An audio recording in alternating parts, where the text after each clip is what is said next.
Sahabat Karang Kreativiti Sejarah. Inilah pesan terakhir Bung Karno semasa akhir hidupnya. ND hanyalah kota kecil di lereng perbukitan Pulau Flores, Nusa Tenggara Timur. Namun, dari sanalah Soekarno atau Bung Karno membingkai Pancasila, yang kini menjadi dasar negara Indonesia. Hampir semua referensi menyebut bahwa Pancasila itu lahir di ND, buah permenungan Bung Karno saat masa pembuangannya selama 4 tahun, tanggal 14 Januari tahun 1934 hingga tanggal 18 Oktober tahun 1938 di kota kecil itu. Selama masa pembuangan, Soekarno bergumul dalam proses kristalisasi nilai-nilai Pancasila setelah berinteraksi dengan masyarakat jelata di tempat yang dilukiskan paling terbelakang jika dibandingkan dengan beberapa tempat pembuangan Soekarno yang lain. Dalam segala hal maka ND, di Pulau Bunga yang terpencil itu, bagiku menjadi ujung dunia. Pulau Muting, Banda atau tempat yang jelek seperti itu, ke tempat-tempat mana rakyat kita diasingkan, tidak akan lebih baik daripada ini, ucap Bung Karno sebagaimana ditulis oleh Cindy Adams. Dilansir Antara, Kamis, tanggal 31 Mei tahun 2018, jurnalis asal Amerika Serikat itu merupakan orang pertama dan bisa dibilang satu-satunya wartawati yang berhasil mewawancarai seorang Soekarno dengan sangat detail. Tak hanya soal kenegaraan dan juga tete bengek, tetapi juga menyerempet ke masalah pribadi salah satu founding fathers atau tokoh pendiri bangsa Indonesia tersebut. Pada masa jayanya, Bung Karno adalah sosok yang membuat para jurnalis gregetan ingin menulis riwayat hidupnya. Namun, tak ada satupun jurnalis yang diizinkan untuk mewawancarainya. Hanya Cindy Adams yang mampu memikat hati sang putra Fajar. Tak ada alasan khusus kenapa Soekarno bisa dengan lempengnya mengizinkan jurnalis asal Amerika Serikat itu untuk mewawancarainya ketika orang lain begitu susah.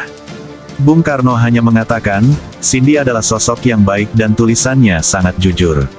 Cindy tidak menduga jika ia bisa dengan gampangnya meminta secara langsung untuk mewawancarai sosok bapak bangsa, Soekarno.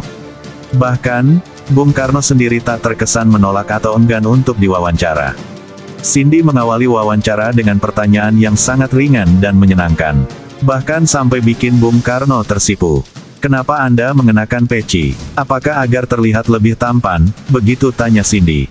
Sambil sedikit tersenyum lalu tertawa, Soekarno mengatakan, ya, Anda benar. Tapi jangan bilang siapa-siapa ya, kata Soekarno kepada Cindy waktu itu.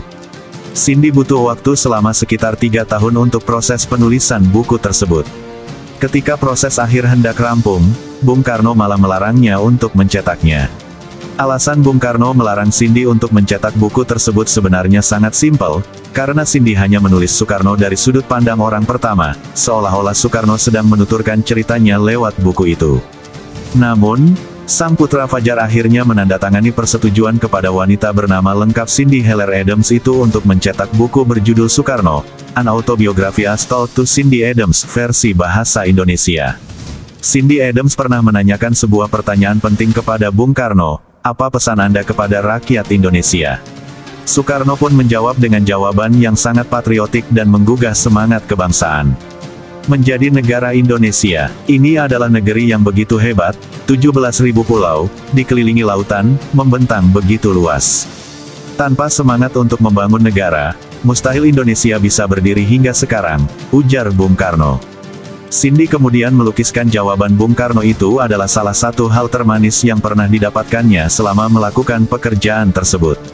Ketika diasingkan di ND oleh penjajah kolonial pada masa itu, Bung Karno menulis ND sebagai sebuah kampung yang masih terbelakang, penduduk berjumlah 5.000 orang. Bekerja sebagai petani dan nelayan.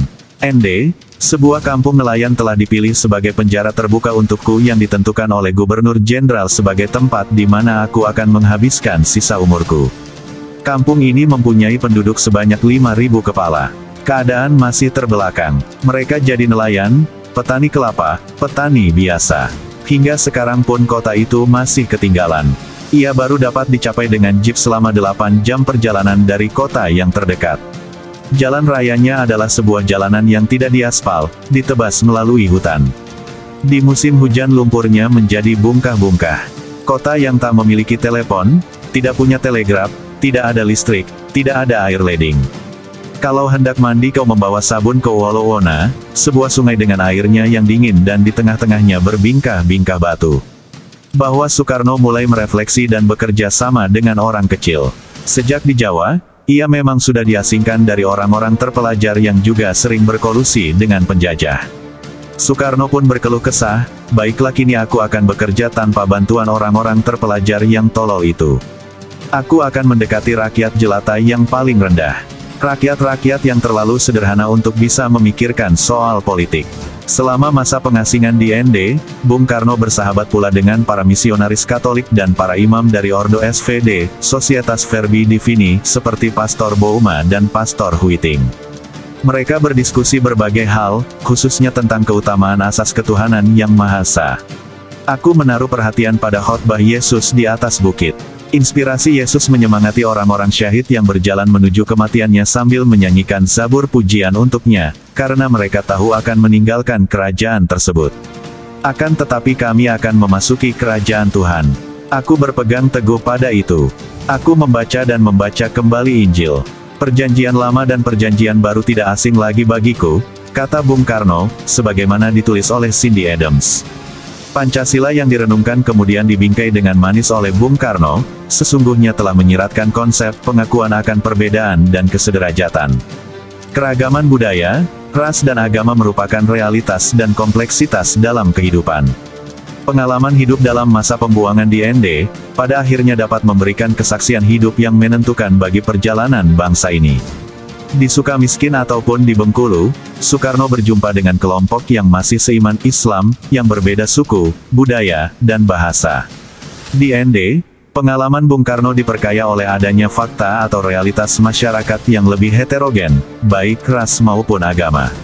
Pengalaman hidup yang nyata ini melahirkan konsep multikulturalisme dan multireligiusitas. Ini terjadi pada masa pembuangan di ND. Konsep ini mengedepankan politik universalisme yang menjunjung tinggi harkat dan martabat manusia yang sama tanpa dikotomi mayoritas-minoritas, lelaki-perempuan, warga kelas atas warga kelas bawah, Kristen Islam, atau Flores Jawa. Baginya, kesederajatan dalam perbedaan dan keanekaragaman merupakan nilai humanisme yang universal. Nilai-nilai ini dapat mempersatukan dan menjamin kelanggengan NKRI berdasarkan ideologi atau falsafah Pancasila. ND, kota kecil di bawah perbukitan Pulau Flores itu, menjadi tak terpisahkan dengan sejarah bangsa, karena disinilah puncak permenungan Soekarno terjadi hingga ditemukan Pancasila. Maka, hari lahir Pancasila yang akan dirayakan di ND, pada Jumat tanggal 1 Juni tahun 2018 memiliki makna historis, mengenang masa perjuangan Soekarno, juga menjadi pijakan bagi setiap anak bangsa untuk menatap masa depan.